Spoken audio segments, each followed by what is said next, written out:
ታገሰኝ እወቀኝ እንዴት ባንድ ጀንበር ያልከው ለምን እኔ ምን አንተ ልጅ ቆይ ከሴት ሌላ ዘፈናት አታውቅም እንዴ?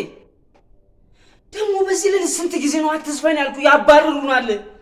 ቤት ልቀቁ ያሉን እኮ ነው።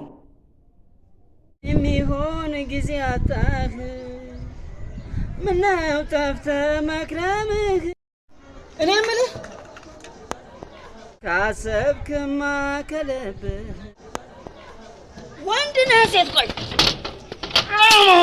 እኔ ጊዜ በኋላት እኔ አይደለሁም ዋጋህን ባልሰራ አንተ ቆርቆሮ የአገር ካስማ ሴት ነኝ እኔ የሀቄ ኖርኩ በዘመኔ የአገር ካስማ ሴት ነኝ እኔ የበረታው ወገን እኔ ምን አንተዬ መቼ ነው ወንድ የምትሆነው? ስማ ደላላ እኮ ሲያመጣ ነግሬው ነበር። እማከራየው ነው ወንደላጤ ነው ብየው ነበር። እንካ ያዝ እሱ ደግሞ ያዝ ስማ ደግሞ ወንድ ስትሆን እሺ ወንድ ስትሆን ምን እዚህ ወንዱ ነው እንዴ ይላሉ እዚህ እንደውም ልንገርዎት ወንድም ሴትም ነኝ እሺ